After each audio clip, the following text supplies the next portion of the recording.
Buenos días, gracias por estar en sintonía de Canal 12. Saludamos también a quienes nos acompañan a través del sistema Sky en el canal 181. Esta mañana tenemos un análisis sobre la castración química, una propuesta que fue presentada en la Asamblea Legislativa en junio del año 2015. Pero, ¿de qué estamos hablando? Bajar el deseo sexual de agresores a través de tratamiento médico. Este es un sistema o un tratamiento que ya se aplica, por ejemplo, en 6 estados de la Unión Americana. También fue noticia recientemente porque Indonesia aprobó la aplicación de castración química. También está siendo debatido en México y está vigente en otros países como Gran Bretaña, Suiza, Polonia. Y el tema, bueno, no deja de generar controversia. Pero, ¿qué está pasando aquí en El Salvador? Como les decía, la propuesta fue presentada el 30 de junio y hoy vamos a conocer qué ha pasado con ella. Para ello, vamos a saludar a nuestros invitados el día de hoy. Primero a Patricia Valdivieso, diputada por el Partido Arena, quien presentó la propuesta precisamente. Buenos días, Manuel, un gusto estar contigo y con aquí mis amigos Guillermo y el doctor Fortín, siempre es un placer. Bueno, saludamos también a Guillermo Gallegos, quien es parte también de la Asamblea Legislativa y tiene conocimiento de este debate que está iniciando. Bueno, muchas gracias, Manuel, buenos días amigos televidentes, doctor Fortín, Patti, es un gusto poder compartir también con ustedes esta mañana. Gracias. Y como ya lo decíamos, está también con nosotros el doctor José Miguel Fortín porque necesitamos una opinión científica sobre este tema. Recordemos que él es psiquiatra y es exdirector del Instituto de Medicina Legal. Doctor, qué gusto que nos acompañe. Muchas gracias, don Manuel. Qué gusto realmente estar con los compañeros panelistas esta mañana. Bueno, comencemos entonces con esta discusión que desde ya se plantea un tema muy interesante. Patricia, ¿qué ha pasado con la propuesta que usted presentó? Ya estamos casi a un año de que esta ingresó a la Asamblea Legislativa, pero hasta ahora hemos visto algunas discusiones, pero no hemos visto en sí un avance sustancioso del tema. Pues, Manuel, te voy a decir que yo me siento muy contenta que en este momento hemos llegado a donde yo pensé que no íbamos a lograr, pero hemos llegado a estudiar con un psiquiatra forense de medicina legal, que es el doctor Enrique Valdés. Llegó una doctora endocrinóloga, la doctora Graciela Yaquino, que es una mujer experta en este tema porque estuvo en Francia trabajando en los 80 para la implementación de esta. Y han dejado claro que es efectivísima y debe ser combinada con una atención psiquiátrica a estos delincuentes sexuales, porque es un problema que ellos tienen en su psiquis. Así es que sí, hemos tenido avances grandes y se ha dejado claro que es una medida que debe ser tomada tarde o temprano y espero que tengamos los votos porque vemos que cada día están violando a muchas personas y yo no hablo solo de mujeres porque no tengo ese discurso ni pretendo tenerlo feminista porque esto le pasa a todos. Todos somos potenciales víctimas. Guillermo, ¿cómo ve usted el debate sobre este tema en la Asamblea Legislativa? Bueno, nuevamente gracias, Manuel, buenos días. Primero hay que darle créditos a la persona que ha sido la mocionante de este tema, que es la diputada Patricia Valdivieso, y por eso felicitarla. Segundo, yo estoy de acuerdo con este tipo de medidas extremas. Al final pues son esas medidas extremas, pero es que realmente los niveles de violaciones en el país pues son bastante altos y esto lo podrá corroborar mejor que yo el doctor Fortín Magaña.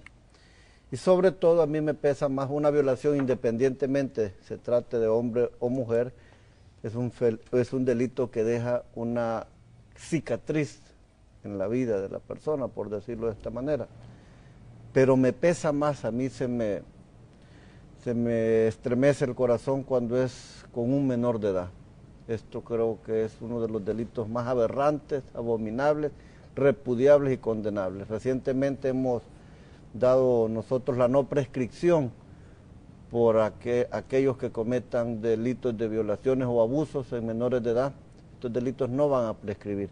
Esta medida, no obstante haberse aprobado, hemos seguido escuchando que se sigue cometiendo este delito. Entonces hay que ir más allá. Ya lo explicaba Patti muy bien. Este es un problema que, según lo han dicho los entendidos, está en la psiquis de la persona. Y que es un delito que puede ser recurrente. Es decir, una persona lo hace una vez pues, y se convierte en una amenaza para la niñez o para el vecindario o para la comunidad. Por lo tanto, pues estamos dando esos pasos importantes, haciendo este estudio. Ya en la comisión se ha invitado a profesionales que han dado su aporte. Tú lo mencionabas muy bien, hay países con democracias más fuertes que la nuestra que ya la tienen. Entonces aquí lo que estamos hablando, pues no precisamente, y alguien puede pensar de hacer un corte, ¿no? Es prácticamente, Pati lo podrá explicar o el doctor, qué es realmente la castración química. Por lo tanto, personalmente yo comparto esta idea, creo que es importante poder anular a este tipo de sujetos. Recientemente se ha dado un caso y es un delito que puede cometerlo cualquier persona. El fin de semana lamentablemente hemos tenido un caso de un profesional que está pues averiguándose, pero de momento está detenido por esto. Entonces, cualquier persona, hemos visto sacerdotes, pastores, en fin, de diferentes profesiones o condición social. Así es que yo creo que esto es importante, pues que lo podamos seguir estudiando y ojalá lo podamos aprobar. Doctor, ¿esto se podría considerar un castigo o simplemente un tratamiento para los agresores sexuales? ¿Cómo ve usted desde el punto de vista psiquiátrico y desde el punto de vista científico el tema? Mire, es que es bien interesante, y es bien interesante porque más que un castigo realmente es el intento de un proceso de rehabilitación. Ahora que evidentemente cualquier situación en la jurisprudencia, y obviamente los abogados lo saben mejor, pero realmente debe ponerse un límite a una serie de conductas aberrantes. Ahora hay que entender, para entender la castración química, para entender este proceso, hay que entender que el deseo sexual en este caso no es el único involucrado, sino la agresividad y la violencia.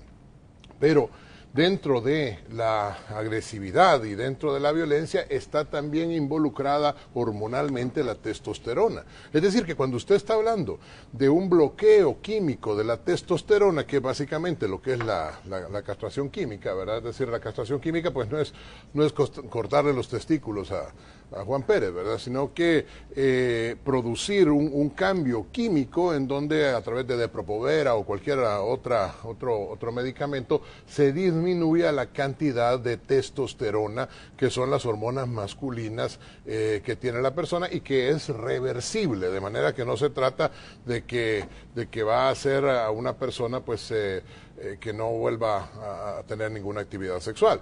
Pero volvemos a decirlo, no es solo por el deseo sexual. Es que el deseo sexual, y los detractores de esto de la castración química siguen hablando de que el deseo sexual no es el problema dentro del violador, y tienen razón. El problema dentro del violador, más que un deseo sexual, es un deseo distorsionado muy relacionado con la agresividad y con la violencia. Es decir, el violador lo que está queriendo hacer es sojuzgar a la persona y ponerla en una posición de absoluta, ¿cuál palabra podríamos decir? De absoluta vulnerabilidad, me gusta esa palabra. Entonces, la testosterona, al estar involucrada también con la agresividad, disminuye los deseos de agresividad. Y al disminuir los deseos de agresividad, junto, como decía la diputada Valdivieso, junto con el elemento psicológico que es tan importante, realmente llega a constituir una solución parcial, porque si todo se mira desde una perspectiva muy individual, pues no sirve. ¿Qué es lo que quiero decir?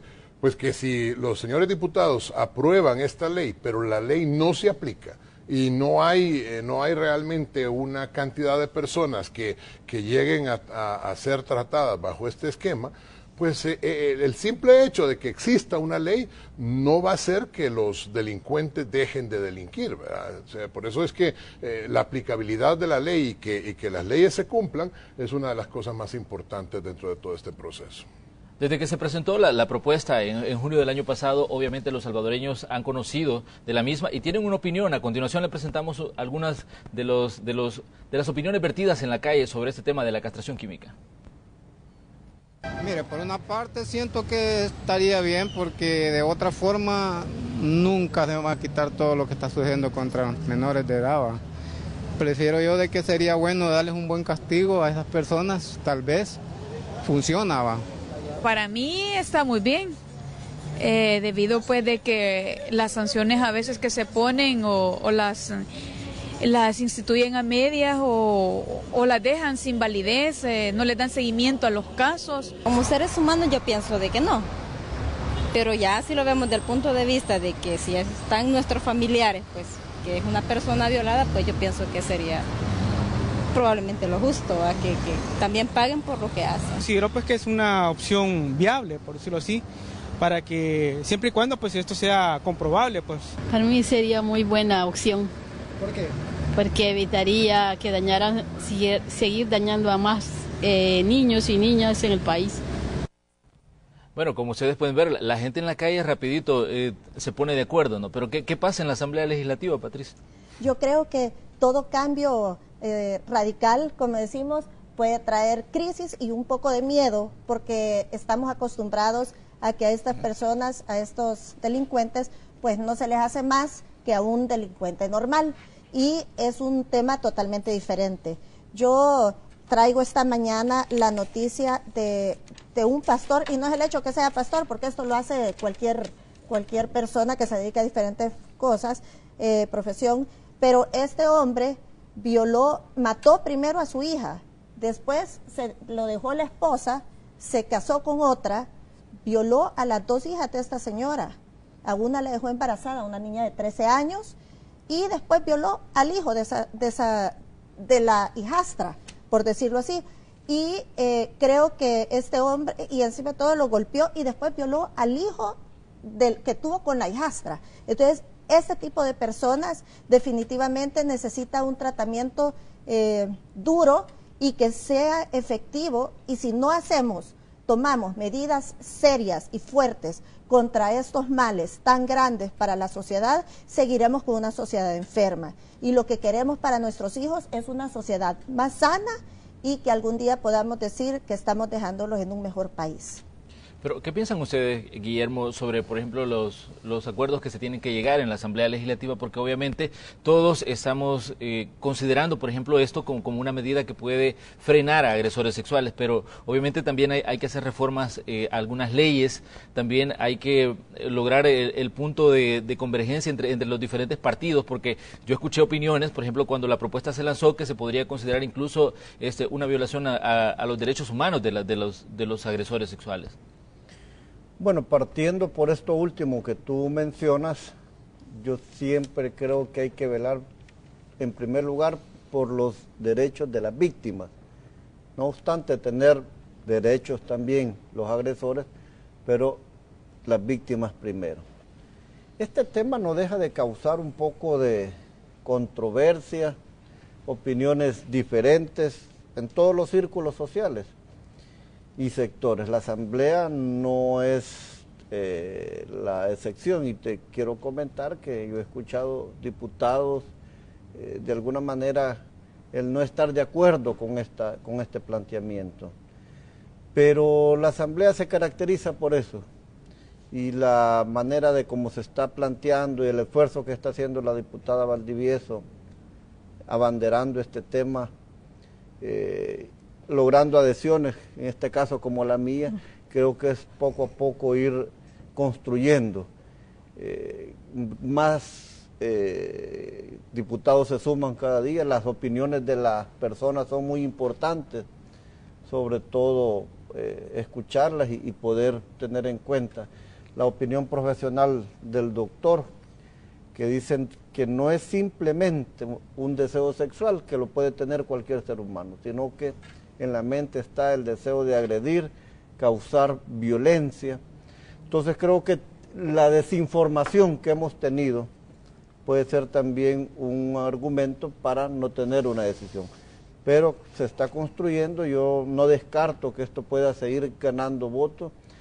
En Ghana, por ejemplo, al hablar de este tema, te quiero poner nuestro caso, hemos decidido que pues el que esté de acuerdo va a votar y el que no esté de acuerdo no va a votar. Pero sí hay muchos diputados al interior de nuestro partido que están de acuerdo con la propuesta, y en la medida que vayamos pues informándonos, conociendo del tema, creo que me llamaba mucho la atención también lo que decía el doctor, que es una medida reversible. Sí, claro. Es decir, que no es definitiva para toda la vida la castración química. En algún momento esta persona, no sé, pues después de dejarle de inyectar o a cierto tiempo, pues podrá lograr tener pues su vida normal. Su vida normal sexualmente hablando, ¿verdad? Entonces son cosas que van aportando al debate y que sin lugar a dudas pues van fortaleciendo la postura. Después esto se puede convertir ya en ley, convertirlo como una sanción para este tipo de delitos. Yo, como vuelvo a decir, sobre todo a mí me pesa cuando se trata de menores de edad. Claro. Doctor, pero ¿qué tan sostenible, por ejemplo, es en el tiempo ese tipo de tratamientos? Porque ¿quién nos dice que, por ejemplo, que cuando una persona deje de medicarse no va a volver a cometer las mismas agresiones por las que se sometió a ese tratamiento de castración química? Bueno, de hecho, ni siquiera se puede asegurar, porque hay que decirlo así, que con el tratamiento van a desaparecer, digamos, estas conductas. Se espera que disminuyan y estadísticamente se sabe que así es a nivel global. Pero hay personas que individualmente, por ejemplo, este señor que acaba de leer usted, Pati, realmente hay que valorar, porque ese es un malditazo, pues, así o sea, de aquellos que dan ganas de ahorcarlo uno, pues, no me vaya a decir aquí al fiscal que yo lo quiero matar, porque no estoy diciendo eso. Pero sí, realmente hay gente, y hay que tener mucho cuidado, me salgo pero regreso, hay que tener mucho cuidado con las profesiones que tienen que ver con menores de edad. Por ejemplo, no solo los pastores o los sacerdotes, que dicho sea de paso es un porcentaje bastante más pequeño de lo que la gente en el imaginario colectivo tiene, lo que no quiere decir que no existan abusadores en estas dos profesiones, pero los profesores, por ejemplo, los profesores de educación física, tampoco estoy diciendo que hay que tenerle miedo a todos los futbolistas, ¿verdad? A los de la selecta algunas veces hay que tenerle miedo, pero por otras razones, ¿verdad? Pero a los de playa no, conste, a los de playa. Entonces, pero ya hablando en serio, cualquier profesión que tenga que ver con niños debe ser particularmente investigada. Y la castración química, volviendo al tema, la castración química es un elemento importante en conjunto con otras medidas. En conjunto, por ejemplo, con los elementos de un tratamiento psicodinámico, psicológico. La valoración de que esta persona esté siendo medicada y que tenga que presentarse a esta medicación. Bueno, es que lo que pasa es que, ¿sabe cuál es la palabra que asusta? La palabra castración. O sea, si le cambian la palabra ya no tiene como mucho miedo. No tiene el mismo impacto, digamos. Y ya no tiene el mismo impacto, por eso es que no hay que cambiarla, porque el impacto psicológico en los violadores también es importante. Pero ese mismo fenómeno, cámbiele el nombre, es lo que se da como tratamiento, de ninguna manera como castigo, sino que como tratamiento a las personas que tienen un cáncer de próstata avanzado.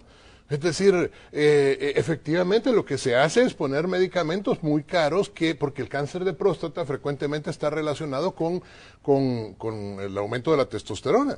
Entonces, se le pone una inyección mensual o trimestral, dependiendo del caso, que son muy caras estas, no es el tratamiento específico, digamos, para las castraciones químicas por agresores sexuales, pero para las personas con cáncer de próstata avanzado, se pone una medicación que disminuye la testosterona y con ello se prolonga la vida.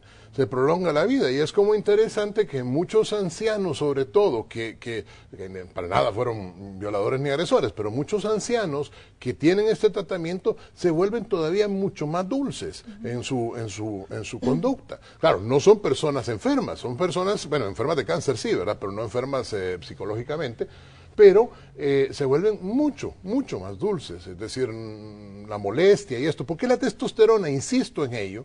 No solo está relacionada con el cáncer de próstata, pero tampoco solo está relacionada con el deseo sexual, sino también con la agresividad y la violencia. Y como esta es una conducta agresiva y violenta por antonomasia, por excelencia, entonces hacia donde va dirigido precisamente es a la disminución de esa agresividad en conjunto, insisto en ello, con un apoyo psicoterapéutico. Pero ¿Qué pasa con los costos, Patricia? Ya el doctor nos decía que es un tratamiento que pues... pero ese para el de próstata, sí. Pues, o sea, para estos son mucho más baratos. En este caso, pero también tiene que tener un costo y alguien tiene que asumirlo. ¿La propuesta contempla este punto en específico? Sí, Manuel, o sea, no la propuesta en sí no, pero sí hemos visto los costos. Esta inyección, este medicamento se le aplica también, es recetado a las mujeres para prevenir embarazos. O sea, no es algo, como dijo el FMLN, de tortura. Eso no es una tortura, porque si no quisiera decir que estamos torturando a los enfermos de cáncer y estamos torturando a las mujeres. Quería decirte eso. Y me encanta poder estar aquí compartiendo el set con dos personas que cuando tiene que ver con seguridad son definidos y fuertes. Y esta propuesta, a veces me dicen, mire, pero usted cree que no es muy fuerte. Yo creo que no. Yo creo que lo que venga a buscar, o muy cara, lo que venga a buscar el bienestar de los salvadoreños como sociedad o como individuos es bueno y es importante tomarlo en cuenta. No podemos descartar una medida por predisposiciones, algunos dicen que son machistas, yo creo que es cultural, ¿verdad? Cuando hay un cambio en algo, en una medida que es así, que se oye radical, da miedo, pero yo te quiero decir que nuestra Constitución no permite medidas perpetuas, penas perpetuas. Es por esto que cuando estudié lo que era la castración química y vi que era reversible, pero que acompañado de un tratamiento psiquiátrico es efectivo, me pareció exactamente lo que necesitamos para este tipo de delincuentes. Esta iniciativa nace porque conozco personas a quienes yo quiero mucho que les ha sucedido y veo los daños que les ha dejado. También va combinada la propuesta con otro que es un registro público de violadores sexuales. ¿Por qué? Porque todos vamos a poder accesar y ver si nuestros hijos están seguros. O sea, esta es una propuestas integrales que vienen a ayudarnos a nosotros, a darnos herramientas de protección para nuestros hijos y para nosotros, y a las autoridades herramientas para la investigación cuando suceden delitos, porque van a tener bien cuadriculados a dónde están estos agresores o delincuentes. Es hora de que hagamos nuestra primera pausa, pero recuerde que esta mañana en la entrevista de Hechos AM estamos conversando sobre la propuesta de castración química. Ya volvemos.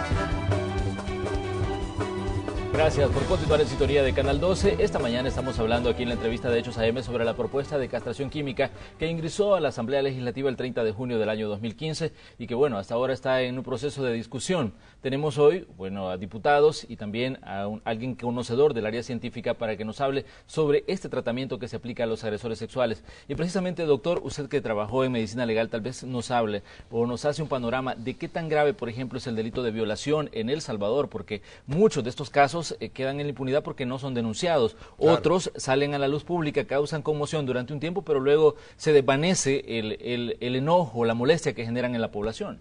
No, y es una excelente pregunta, porque lo que pasa es que aquí se utiliza, en El Salvador, se utiliza la cifra de los homicidios porque es la que tiene la menor, que se llama cifra negra, ¿verdad? Es decir, la mayor parte de los homicidios se conoce que existieron. Los otros delitos pasan muchos inadvertidos, por ejemplo, las amenazas, las extorsiones y ciertamente las violaciones, porque son uno de esos delitos que termina volviendo tan sensible a la víctima, ojo con esto, que muchas víctimas se sienten culpables de ser víctimas. Entonces no lo denuncian. Algunas veces lo denuncian dentro de su familia y la familia, desafortunadamente por desconocimiento, termina acusando a la misma víctima de ser víctima. Entonces vos a saber qué hiciste por culpa tuya, que no sé qué cosa. Y finalmente hay el drama social de muchas veces de la pobreza, pues que hace que haya seres humanos. Yo en medicina legal llegué a conocer a algunas personas que sabían que la hija estaba siendo abusada por el padrastro, por ejemplo, pero como era el que mantenía a la familia, pues entonces también, no hija, mira, ya va a pasar o lo que sea, y el drama se perpetúa. Entonces, no hay un dato estadístico fiable de la cantidad de violaciones, pero sí sabemos que son mucho más frecuentes de lo que pensamos. Y digo que, bueno, llega el colmo cultural, porque hay que decir que hay elementos culturales. Esto es bien complejo, hay que analizarlo con mucha profundidad y sin ningún sesgo político, sino con toda la transparencia científica que se pueda. Aquí el sesgo cultural hace que muchas veces la familia de la víctima obligue a la víctima a casarse con el agresor o a rejuntarse con el agresor, porque eso le va a devolver, entre mil comillas, la dignidad a ese acto. Entonces usted está perpetuando una conducta claramente atentatoria de todos los derechos humanos para las víctimas, porque estoy totalmente de acuerdo con el diputado Gallegos. Realmente muchas veces aquí se olvida los derechos fundamentales de las víctimas. Y en este caso, volvemos a la cuestión del agresor, ni siquiera es un elemento de que lo vamos a latigar o que le vamos a enseñar el conjuro tercera parte en la noche para que le dé miedo. No, o sea, realmente que estamos hablando en el espacio de que fueron a ver Dory ustedes tres, porque usted también lo fue a ver. Yo fui valiente, yo fui a ver el conjuro, así, ¿verdad? Pero bueno, volviendo a lo otro, realmente, este no es un castigo, este es un intento genuino de tratar de resolver un problema, como digo, de manera integral. Y sí quisiera referirme a algo importante que usted mencionó.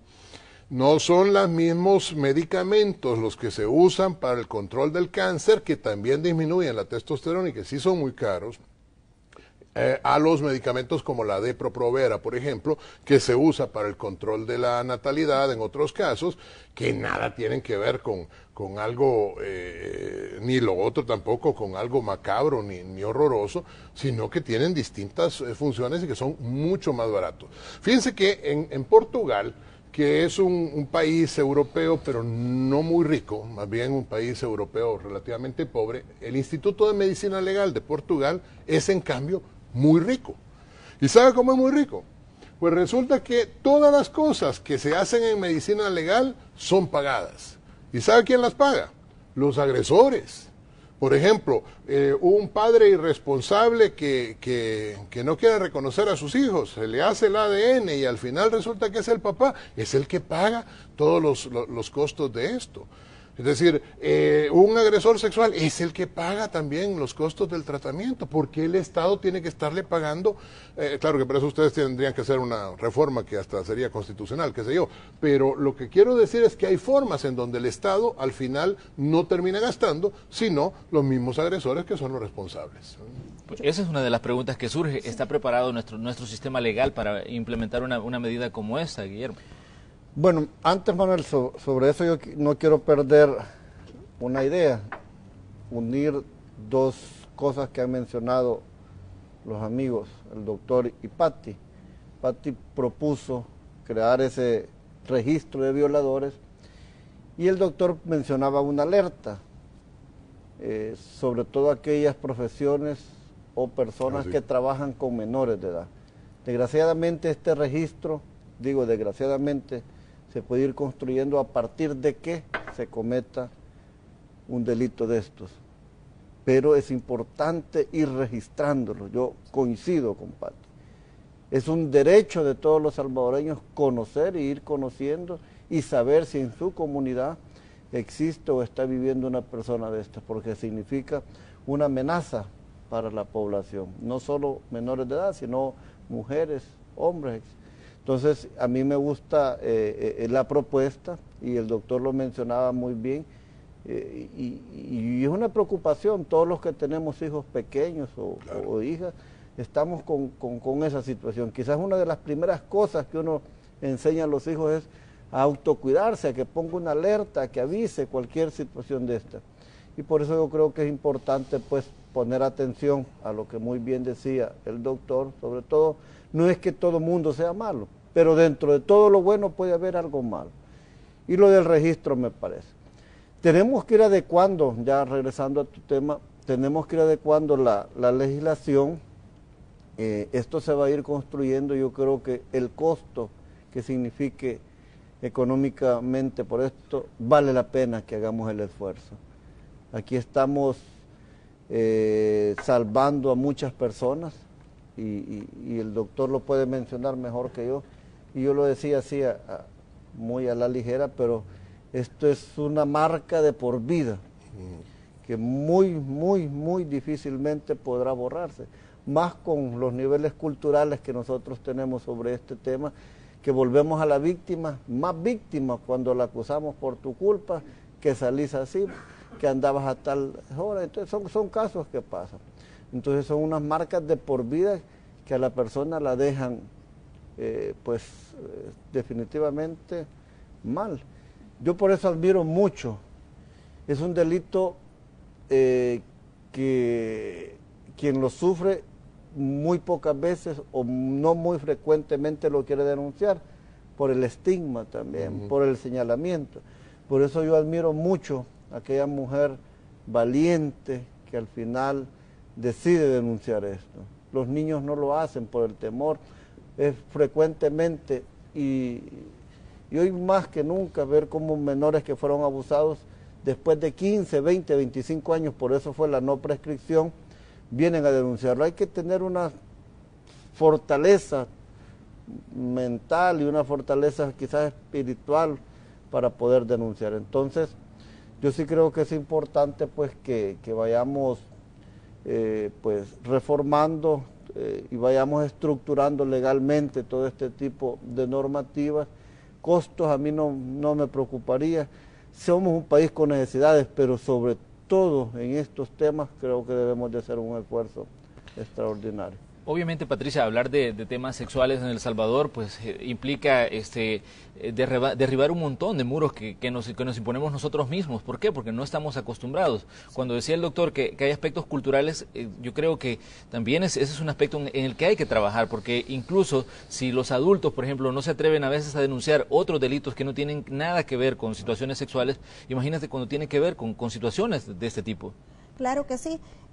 Recientemente hemos visto diferentes noticias que han sucedido, también suceden en Estados Unidos, como en cualquier parte del mundo, este tipo de delito, de una joven que fue a una fiesta de una fraternidad universitaria y ella estaba inconsciente y fue violada por un estudiante que era un deportista reconocido por sus tiempos en natación. Resulta que lo que hicieron fue revictimizarla. Ella se despertó en el hospital, llena de golpes, llena de algodones adentro de su cuerpo. Ella no sabía qué había pasado y resulta que este individuo, el agresor, salió. Ahora lo que hace es anda dando charlas de lo malo que es tomar bebidas alcohólicas en exceso. Entonces ella le escribe una carta y le dice, no es lo que hizo, que me causó el daño, no fueron las bebidas alcohólicas, fue que tú sos un violador y ni siquiera lo conocía. Entonces esta joven explica todos los daños psicológicos y físicos, y eso que ella estaba inconsciente. Entonces no podemos estar revictimizando a estas personas que sufren por estos delincuentes. Y hablando, quiero volver a lo de los costos, porque cuando los agresores en la propuesta tienen la capacidad económica, ellos van a tener que pagarla, tanto el tratamiento psiquiátrico como hay un apartado también para la inyección de castración química, y creo que es su responsabilidad también cubrir su tratamiento para rehabilitación, porque eso es lo que es. A mí me hubiera gustado poder decir, vaya, castrémoslo físicamente, porque son unos desgraciados, pero no podemos por nuestra Constitución, es la verdad. Y así es que pues vamos a tratar de hacer una propuesta viable y realista para poder ayudar y prevenir, y como dijo aquí el Chele, defendamos a las víctimas y no a los victimarios. Los derechos de ellas están siendo violados cada día. Cada 4 horas hay un reporte de una violación, cada 4 horas en El Salvador. ¿Cuánto es esa cifra negra que no está reportada? Entonces, creo que estamos haciendo un bien, trayendo nuevas propuestas, cosas innovadoras, aunque se oigan radicales, y me encanta pues compartir aquí. Y así, gracias a la castración química que hice la propuesta, conocí al doctor que le iba a contar que a él le había caído en ese momento castrado. Yo decir que me habían castrado a mí. Así es que ha traído muy buenas cosas y creo que está dejando muy buenas lecciones esta propuesta, que al principio todo el mundo casi se muere cuando lo hice, aunque debo decir que el Chele sí me apoyó desde el día que hice la propuesta en la asamblea. Así es que estoy muy contenta y creo que cada paso que damos es un paso para mejorar.